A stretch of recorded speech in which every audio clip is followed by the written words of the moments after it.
Hello ਦੋਸਤੋ, ਜਦੋਂ ਤੁਸੀਂ ਕਿਸੇ ਈ-ਕਾਮਰਸ ਸਾਈਟ ਤੋਂ ਕੋਈ ਖਰੀਦਦਾਰੀ ਕਰਦੇ ਹੋ ਜਾਂ ਤੁਸੀਂ ਕਿਸੇ ਪ੍ਰੋਡਕਟ ਨੂੰ ਆਪਣੀ ਕਾਰਟ ਦੇ ਵਿੱਚ ਐਡ ਕਰਦੇ ਹੋ ਜਾਂ ਉਹਦੀ ਡਿਸਕ੍ਰਿਪਸ਼ਨ ਦੇਖ ਕੇ ਪ੍ਰੋਡਕਟ ਨੂੰ ਬਿਨਾਂ ਖਰੀਦੇ ਵਾਪਸ ਆ ਜਾਂਦੇ ਹੋ, ਤਾਂ ਸੇਮ ਪ੍ਰੋਡਕਟ ਥੋੜ੍ਹੇ ਟਾਈਮ ਬਾਅਦ ਤੁਹਾਡੀ ਫੇਸਬੁੱਕ ਫੀਡ ਦੇ ਅੰਦਰ ਆਉਣਾ ਸ਼ੁਰੂ ਹੋ ਜਾਂਦਾ ਹੈ।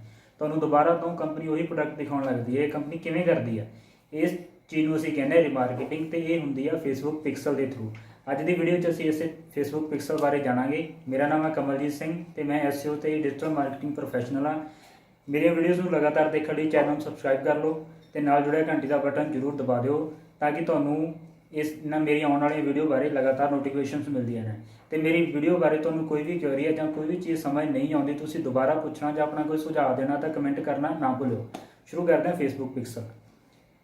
ਫੇਸਬੁੱਕ ਪਿਕਸਲ ਇੱਕ ਛੋਟਾ ਜਿਹਾ ਕੋਡ ਹੈ, ਸੈਟ ਆਫ ਕੋਡ ਕਹਿ ਸਕਦੇ ਹਾਂ, ਜੋ ਕਿ ਕਿਸੇ ਵੀ ਵੈਬਸਾਈਟ ਦੇ ਉੱਪਰ ਲੱਗਦਾ ਤੇ ਉਹਦੇ ਤੇ ਆਉਣ ਵਾਲੇ ਯੂਜ਼ਰ ਨੂੰ ਟਰੈਕ ਕਰਦਾ। ਜਿਵੇਂ ਮੰਨ ਲਓ ਤੁਹਾਡੀ ਕੋਈ ਵੈਬਸਾਈਟ ਹੈ abc.com, ਤੁਸੀਂ ਉਹਦੇ ਬਹੁਤ different number of product sale ਕਰਦੇ ਹੋ, ਤੁਸੀਂ ਉਹਦੇ ਅੰਦਰ ਆਪਣਾ ਇਹ ਵਾਲਾ ਕੋਡ ਲਗਾਓਗੇ ਜਿਹਦੇ ਨਾਲ ਕਿ ਤੁਹਾਡੀ ਵੈਬਸਾਈਟ ਦੇ ਉੱਪਰ ਆਉਣ ਵਾਲੇ ਹਰੇਕ ਵਿਜ਼ਟਰ ਨੂੰ ਟਰੈਕ ਕਰਕੇ ਉਹਦੀ ਇਨਫੋਰਮੇਸ਼ਨ ਫੇਸਬੁੱਕ ਆਪਣੇ ਕੋਲ ਸਟੋਰ ਕਰ ਲਊਗਾ ਤੇ ਸੇਮ ਯੂਜ਼ਰ ਦੀ ਫੇਸਬੁੱਕ ਪ੍ਰੋਫਾਈਲ ਦੇ ਵਿੱਚ ਤੁਹਾਡੀਆਂ ਦਿੱਤੀਆਂ ਹੋਈਆਂ ਐਡਸ ਦਿਖਾਉਣ ਲੱਗ ਜਾਏਗਾ। ਬੇਸਿਕਲੀ ਡਿਜੀਟਲ ਮਾਰਕੀਟਿੰਗ ਦੇ ਅੰਦਰ ਦੋ ਤਰ੍ਹਾਂ ਦੀਆਂ ਐਡਸ ਹੁੰਦੀਆਂ ਨੇ। ਪਹਿਲੀ ਹੈ ਕਿ ਅਸੀਂ ਕੋਈ ਪ੍ਰੋਡਕਟ ਦੀ ਐਡ ਬਣਾਈ, ਉਹਦੀ ਆਡੀਅנס ਸਿਲੈਕਟ ਕੀਤੀ ਕਿ ਤੁਹਾਨੂੰ ਕਿੱਦਾਂ ਦੀ ਆਡੀਅנס ਚਾਹੀਦੀ ਆ। ਇਹਦੇ ਬਾਰੇ ਮੇਰੀਆਂ ਅਲੱਗ ਵੀਡੀਓਜ਼ ਹੈਗੀਆਂ ਨੇ, ਉਹ ਦੇਖ ਲਓ ਕਿ ਆਡੀਅנס ਸਿਲੈਕਟ ਕਿਵੇਂ ਕਰੀਦੀ ਆ। ਆਡੀਅנס ਬਣਾ ਕੇ ਅਸੀਂ ਐਡ ਨੂੰ ਰਨ ਕਰਤਾ, ਲਾਂਚ ਕਰਤਾ ਤੇ ਐਡ ਚੱਲਣੀ ਸ਼ੁਰੂ ਹੋ ਗਈ। ਤੁਹਾਨੂੰ ਨਹੀਂ ਪਤਾ ਕਿ ਐਡ ਉਹ ਕੌਣ ਦੇਖਦਾ, ਕਿੱਥੇ ਕਿੱਥੇ ਦੇਖੀ ਜਾਂਦੀ ਆ, ਕੁਝ ਨਹੀਂ ਪਤਾ। ਤੇ ਐਡ ਦਾ ਦੂਸਰਾ ਪਾਰਟ ਆਉਂਦਾ ਰੀਮਾਰਕੀਟਿੰਗ ਐਡ ਵਾਲਾ। ਉਹ ਵਾਲੇ ਯੂਜ਼ਰ ਜਿਹੜੇ ਪਹਿਲਾਂ ਤੁਹਾਡੀ ਸਾਈਟ ਦੇ ਉੱਪਰ ਆ ਚੁੱਕੇ ਆ, ਸਿਰਫ ਉਹਨਾਂ ਨੂੰ ਹੀ ਐਡ ਦਿਖਾਣੀ ਆ, ਬਾਕੀ ਕਿਸੇ ਨੂੰ ਨਹੀਂ। ਇਹਨੂੰ ਕਹਿੰਦੇ ਆ ਰੀਮਾਰਕੀਟਿੰਗ ਤੇ ਇਹ ਹੁੰਦੀ ਹੈ ਫੇਸਬੁੱਕ ਪਿਕਸਲ ਦੇ ਥਰੂ।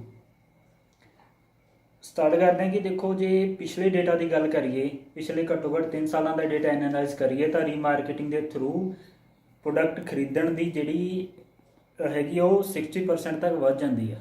ਕਿਉਂਕਿ ਤੁਹਾਨੂੰ ਕੋਈ ਪ੍ਰੋਡਕਟ ਪਸੰਦ ਆਇਆ ਤਾਂ ਹੀ ਤੁਸੀਂ ਉਹਦੇ ਡਿਸਕ੍ਰਿਪਸ਼ਨ ਦੇਖੀ ਆ, ਤੁਹਾਨੂੰ ਕੋਈ ਪ੍ਰੋਡਕਟ ਪਸੰਦ ਸੀ ਇਸੇ ਲਈ ਤੁਸੀਂ ਉਹਨੂੰ ਕਾਰਟ 'ਚ ਐਡ ਕੀਤਾ, ਪਰ ਤੁਸੀਂ ਉਹਨੂੰ ਪਰਚੇਜ਼ ਨਹੀਂ ਕੀਤਾ। ਦੁਬਾਰਾ ਤੁਹਾਨੂੰ ਉਹ ਪ੍ਰੋਡਕਟ ਦਿਖਾਇਆ ਜਾਂਦਾ ਤਾਂ ਚਾਂਸਸ ਵੱਧ ਜਾਂਦੇ ਕਿ ਤੁਸੀਂ ਉਹੀ ਵਾਲਾ ਪ੍ਰੋਡਕਟ ਖਰੀਦੋਗੇ। ਸੋ ਇਹ ਤਾਂ ਹੋ ਗਈ ਇਹਦੀ ਲੋੜ ਕਿ ਫੇਸਬੁੱਕ ਪਿਕਸਲ ਨੂੰ ਵਰਤਿਆ ਕਿਉਂ ਜਾਂਦਾ।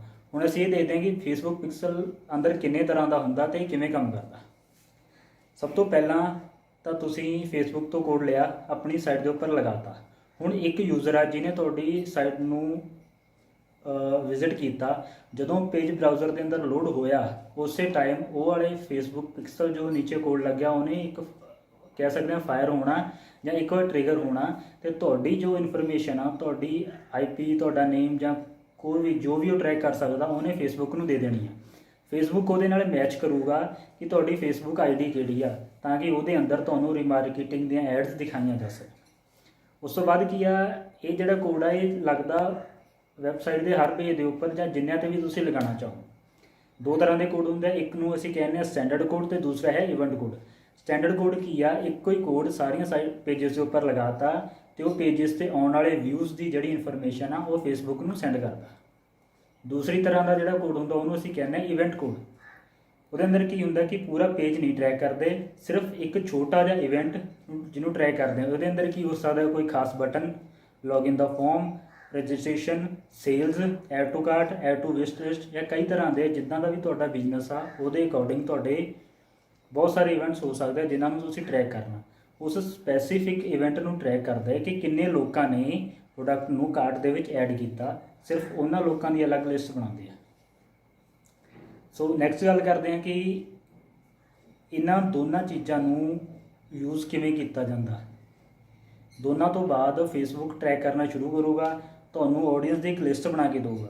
ਉਸ ਤੋਂ ਬਾਅਦ ਤੁਸੀਂ ਉਸ ਲਿਸਟ ਨੂੰ ਕੈਟਾਗਰਾਈਜ਼ ਕਰਨਾ ਕਿ ਕਿੰਨੇ ਲੋਕਾਂ ਨੇ ਐਡ ਟੂ ਕਾਰਟ ਕੀਤਾ, ਕਿੰਨੇ ਲੋਕਾਂ ਨੇ ਐਡ ਟੂ ਵਿਸ਼ ਲਿਸਟ ਕੀਤਾ, ਕਿੰਨਿਆਂ ਨੇ ਰਜਿਸਟਰ ਕੀਤਾ, ਕਿੰਨਿਆਂ ਨੇ ਕੋਈ ਫਾਰਮ ਫਿਲ ਕੀਤਾ, ਐਕਸੈਟਰਾ ਐਕਸੈਟਰਾ। ਹੁਣ ਅਸੀਂ ਸਟਾਰਟ ਕਰਦੇ ਹਾਂ ਕਿ ਇਸ ਫੇਸਬੁੱਕ ਪਿਕਸਲ ਨੂੰ ਇੰਸਟਾਲ ਕਿਵੇਂ ਕਰਨਾ। ਤੇ ਹੁਣ ਮੈਂ ਤੁਹਾਨੂੰ ਆਪਣੀ ਕੰਪਿਊਟਰ ਦੀ ਸਕਰੀਨ ਦਿਖਾ ਰਿਹਾ ਜਿਸ 'ਤੇ ਤੁਸੀਂ ਸਟੈਪ ਬਾਏ ਸਟੈਪਸ ਇੰਸਟਰਕਸ਼ਨਸ ਨੂੰ ਫੋਲੋ ਕਰਕੇ ਆਪਣਾ ਫੇਸਬੁੱਕ ਪਿਕਸਲ ਦਾ ਕੋਡ ਆ ਉਹਨੂੰ ਇੰਸਟਾਲ ਕਰਨਾ ਤੇ ਉਹਨੂੰ ਚਲਾਉਣਾ। ਅੱਗੇ ਵਾਲੀ ਵੀਡੀਓ ਦੇਖਣ ਤੋਂ ਪਹਿਲਾਂ ਸਬਸਕ੍ਰਾਈਬ ਕਰਨਾ ਨਾ ਭੁੱਲਿਓ। ਚਲੋ ਚੱਲਦੇ ਹਾਂ ਇੰਸਟਾਲੇਸ਼ਨ ਪ੍ਰੋਸੈਸ 'ਤੇ। ਫੇਸਬੁੱਕ ਅਕਾਊਂਟ ਦੇ ਵਿੱਚ ਇਸ ਪਿਕਸਲ ਨੂੰ ਅਸੀਂ ਇੰਸਟਾਲ ਕਿੱਦਾਂ ਕਰਨਾ। ਸਭ ਤੋਂ ਪਹਿਲਾਂ ਜਦੋਂ ਐਡਸ ਅਕਾਊਂਟ 'ਤੇ ਪਹੁੰਚੋਗੇ facebook.com/ads manager 'ਤੇ ਪਹੁੰਚ ਕੇ ਤੁਹਾਨੂੰ ਸਿੰਪਲੀ ਪਹਿਲਾਂ ਟਰਮਸ ਐਂਡ ਕੰਡੀਸ਼ਨ ਅਕਸੈਪਟ ਕਰਨੀ ਪੈਣਗੀਆਂ। ਜੇ ਤੁਹਾਡਾ ਪੁਰਾਣਾ ਅਕਾਊਂਟ ਆ ਤਾਂ ਇਹਨਾਂ ਚੀਜ਼ਾਂ ਦੀ ਲੋੜ ਨਹੀਂ ਪੈਂਦੀ। ਇਹ ਮੈਂ ਤੁਹਾਨੂੰ ਸਿਖਾਉਣ ਲਈ ਨਵੇਂ ਅਕਾਊਂਟ ਤੋਂ ਕਰ ਰਿਹਾ, ਇਸ ਲਈ ਸਾਨੂੰ ਇਹ ਸਾਰੀਆਂ ਚੀਜ਼ਾਂ ਦੀ ਲੋੜ ਆ। ਅਸੀਂ ਸਿੰਪਲੀ ਅਕਸੈਪਟ ਕੀਤੀ ਹੈ। ਉਸ ਤੋਂ ਬਾਅਦ ਇਹਦੇ ਵਿੱਚ ਬਹੁਤ ਕੁਛ ਆ, ਪਰ ਅੱਜ ਅਸੀਂ ਸਿਰਫ ਫੋਕਸ ਕਰਾਂਗੇ ਫੇਸਬੁੱਕ ਪਿਕਸਲ ਤੇ। ਪਿਕਸਲ ਤੇ ਇੰਸਟਾਲ ਕੀਤਾ। ਇਹ ਵੀਡੀਓ ਮੈਂ ਪੂਰੀ ਡਿਟੇਲਿੰਗ 'ਚ ਦੇ ਰਿਹਾ, ਤੇ ਇਸ ਵੀਡੀਓ ਨੂੰ 2 ਜਾਂ 3 ਵਾਰ ਆਰਾਮ ਨਾਲ ਸੁਣੋ ਤਾਂ ਕਿ ਹਰ ਚੀਜ਼ ਨਿੱਕੀ ਨਿੱਕੀ ਚੀਜ਼ ਤੁਹਾਨੂੰ ਕਲੀਅਰ ਹੋ ਸਕੇ। ਸੋ ਜਿਵੇਂ ਇਹ ਪਹੁੰਚੇ ਆਪਾਂ ਕ੍ਰੀਏਟ ਅ ਫੇਸਬੁੱਕ ਪਿਕਸਲ ਤੇ। ਇਹ 'ਚ ਮੇਨ 3 ਚੀਜ਼ਾਂ ਨੇ ਜਿਹੜੇ ਤੁਹਾਨੂੰ ਮੈਂ ਦੁਬਾਰਾ ਫੇਰ ਦੱਸਦਾ। ਟਰੈਕ ਵੈਬਸਾਈਟ ਐਕਟੀਵਿਟੀਜ਼, ਕਿ ਵੈਬਸਾਈਟ ਦੇ ਉੱਪਰ ਜਿੰਨੀਆਂ ਐਕਟੀਵਿਟੀਜ਼ ਨੇ ਉਹਨਾਂ ਤੁਸੀਂ ਟਰੈਕ ਕਰ ਸਕਦੇ ਹੋ। Improve your return on advertising, ਇਹਦਾ ਮੀਨਸ ਕੀ ਹੁੰਦਾ ਕਿ ਤੁਸੀਂ ਉਹਨਾਂ ਲੋਕਾਂ ਨੂੰ ਐਡ ਦਿਖਾਉਂਦੇ ਹੋ ਜਿਹੜੇ ਤੁਹਾਡੀ ਸਾਈਟ ਤੋਂ ਆ ਕੇ ਵਾਪਸ ਜਾ ਚੁੱਕੇ ਆ। ਉਹ ਲੋਕ ਦੁਬਾਰਾ ਪ੍ਰੋਡਕਟ ਖਰੀਦਦੇ ਆ ਤਾਂ ROI ਤੁਹਾਡੀ ਇੰਪਰੂਵ ਹੁੰਦੀ ਹੈ। Reach new and existing customer, new ਤਾਂ ਤੁਸੀਂ ਸਮਝਦੇ ਹੋ ਕਿ ਆਡੀਅੰਸ ਸਿਲੈਕਟ ਕੀਤੀ ਤੇ ਉਹਨਾਂ ਤੱਕ ਤੁਸੀਂ ਰੀਚ ਕਰ ਲਈ। ਐਗਜ਼ਿਸਟਿੰਗ ਕਸਟਮਰ ਮਤਲਬ ਤੁਸੀਂ ਫੇਸਬੁੱਕ ਪਿਕਸਲ ਦੀ ਰੀਟਾਰਗੇਟਿੰਗ ਦੇ ਨਾਲ ਜੋ ਤੁਹਾਡੇ ਪੁਰਾਣੇ ਕਸਟਮਰ ਨੇ ਉਹਨਾਂ ਤੱਕ ਰੀਚ ਕਰਦੇ ਹੋ। ਕ੍ਰੀਏਟ ਅ ਪਿਕਸਲ ਤੇ ਕਲਿੱਕ ਕਰਾਂਗੇ। ਇਹ ਡਮੀ ਅਕਾਊਂਟ ਆ, ਇਹਦਾ ਆਪਾਂ ਨਾਮ ਕੋਈ ਵੀ ਦੇਤਾ ਜਿੱਦਾਂ ABC ਪਿਕਸਲ, ਠੀਕ ਆ। ਉਸ ਤੋਂ ਬਾਅਦ ਮੈਂ ਨੀਚੇ ਇੱਕ ਡਮੀ ਵੈਬਸਾਈਟ ਆ ਜਿਹੜੀ ਮੈਂ ਇੱਥੇ ਪਾ ਰਿਹਾ, ਜਿਹਦੇ ਉੱਪਰ ਅਸੀਂ ਫੇਸਬੁੱਕ ਪਿਕਸਲ ਨੂੰ ਇੰਸਟਾਲ ਕਰਾਂਗੇ। ਕੰਟੀਨਿਊ ਕੀਤਾ। ਪਿਕਸਲ ਨੂੰ ਇੰਸਟਾਲ ਕਰਨ ਦੇ ਬੇਸਿਕਲੀ 2 ਤਰੀਕੇ ਹੁੰਦੇ ਆ।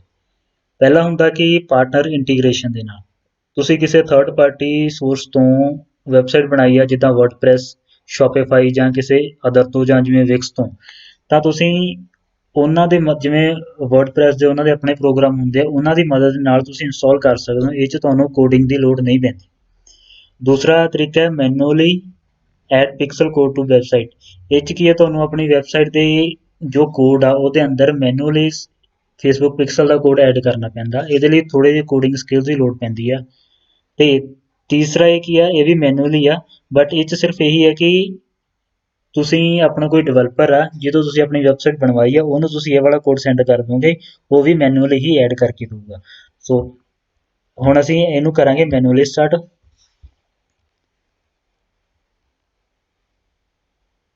ਜੀ ਮੈਨੂਅਲੀ ਸਟਾਰਟ ਕਰਨ ਤੋਂ ਬਾਅਦ ਕਿਆ ਇੰਸਟਾਲ ਹੈ base code on your website. ਤੁਹਾਨੂੰ ਪਹਿਲਾਂ ਵੀ ਦੱਸਿਆ ਸੀ ਕਿ 2 ਹੁੰਦੇ, ਇੱਕ ਬੇਸ ਕੋਡ ਤੇ ਦੂਸਰਾ ਇਵੈਂਟ ਕੋਡ।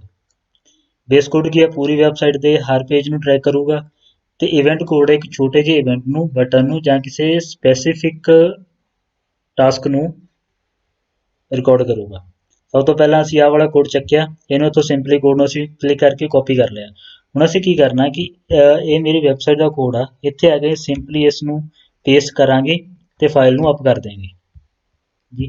ਫਾਈਲ ਅਪ ਹੋ ਗਈ। ਉਸ ਤੋਂ ਬਾਅਦ ਕੀ ਆ, ਸੈਕਿੰਡ ਨੰਬਰ ਤੇ ਲਿਖਿਆ ਹੋਇਆ turn on automatic advance matching. ਇਹਨੂੰ ਅਸੀਂ ਟਰਨ ਔਨ ਇਸ ਲਈ ਰੱਖਦੇ ਹਾਂ ਤਾਂ ਕਿ ਐਡਵਾਂਸ ਮੈਚਿੰਗ ਦਾ ਕੀ ਇੱਕੋ ਹੀ ਯੂਜ਼ਰ ਨੂੰ 2 ਵਾਰ ਟਰੈਕ ਨਾ ਹੋ ਜਾਏ। ਕਈ ਵਾਰ ਬੰਦਾ ਬਾਰ-ਬਾਰ ਸਾਈਟ ਤੇ ਆਉਂਦਾ ਰਹਿੰਦਾ ਤੇ ਪਿਕਸਲ ਉਹਨੂੰ ਬਾਰ-ਬਾਰ ਟਰੈਕ ਕਰੀ ਜਾਊਗਾ। ਉਸ ਚੀਜ਼ ਨੂੰ ਸਹੀ ਕਰਨ ਦੇ ਲਈ ਐਡਵਾਂਸ ਮੈਚਿੰਗ ਟੈਕਨੀਕ ਯੂਜ਼ ਕੀਤੀ ਜਾਂਦੀ ਹੈ ਤਾਂ ਕਿ ਇੱਕ ਯੂਜ਼ਰ ਦਾ ਇੱਕ ਵਾਰ ਹੀ ਰਿਕਾਰਡ ਰਵੇ, ਬਾਰ-ਬਾਰ ਨਾ ਹੋਵੇ। ਉਸ ਤੋਂ ਬਾਅਦ ਕੀ ਕਰਨਾ, ਅਸੀਂ ਹੁਣ ਕੋਡ ਆਪਣਾ ਉੱਥੇ ਇੰਸਟਾਲ ਕਰਤਾ, ਫਾਈਲ ਅਪ ਕਰਤੀ, ਲਾਈਵ ਕਰਤੀ। ਦੈਨ ਅਸੀਂ ਇਸ ਕੋਡ ਨੂੰ ਟੈਸਟ ਕਰਾਂਗੇ ਕਿ ਇਹ ਸਾਡਾ ਕੋਡ ਆ ਜੋ ਕੰਮ ਕਰ ਰਿਹਾ ਕਿ ਨਹੀਂ ਕਰ ਰਿਹਾ।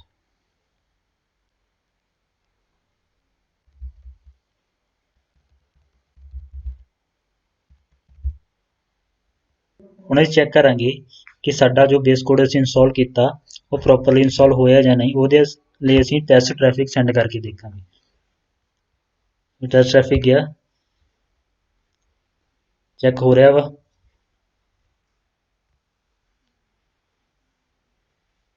ਜੀ ਐਕਟਿਵ ਆ ਗਿਆ। ਐਕਟਿਵ ਮੀਨਸ ਕਿ ਜੋ ਅਸੀਂ ਕੋਡ ਇੰਸਟਾਲ ਕੀਤਾ ਉਹ ਪ੍ਰੋਪਰਲੀ ਵਰਕਿੰਗ ਹੈ ਤੇ ਚੰਗੀ ਤਰ੍ਹਾਂ ਕੰਮ ਕਰ ਰਿਹਾ। ਹੁਣ ਅਸੀਂ ਅੱਗੇ ਫਿਰ ਕੰਟੀਨਿਊ ਕਰਾਂਗੇ। ਹੁਣ ਆਉਂਦੀ ਹੈ ਇਵੈਂਟ ਕੋਡ ਦੀ ਗੱਲ। ਇਵੈਂਟ ਕੋਡ ਨੂੰ ਇੰਸਟਾਲ ਕਰਨ ਦੇ ਫਿਰ ਉਹੀ 2 ਤਰੀਕੇ ਆ, ਮੈਨੂਅਲੀ ਆ, ਇੱਕ ਫੇਸਬੁੱਕ ਦਾ ਆਟੋਮੇਟ ਤੋਂ। ਹੁਣ ਇਹ ਦੇਖ ਸਕਦੇ ਹਾਂ ਕਿ ਸਟੇਟਸ ਆ ਜੋ ਐਕਟਿਵ ਹੈ, ਪਿਕਸਲ ਕੋਡ ਉਹਨੇ ਕੰਮ ਕਰਨਾ ਸਟਾਰਟ ਕਰਤਾ ਤੇ ਪਰ ਹਜੇ ਕੋਈ ਐਕਟੀਵਿਟੀ ਨਹੀਂ ਆਈ। ਸੋ ਜਦੋਂ ਵੀ ਤੁਹਾਡੀ ਸਾਈਟ ਤੇ ਐਕਟੀਵਿਟੀ ਰਿਕਾਰਡ ਹੋਣੀ ਸਟਾਰਟ ਹੋਊਗੀ ਤਾਂ ਤੁਹਾਨੂੰ ਇੱਥੇ ਸ਼ੋ ਕਰ ਦਊਗਾ। ਉਸ ਤੋਂ ਬਾਅਦ ਤੁਸੀਂ ਇਹਨਾਂ ਆਪਣੀ ਆਡੀਅੰਸ ਕ੍ਰੀਏਟ ਕਰ ਸਕਦੇ ਹੋ।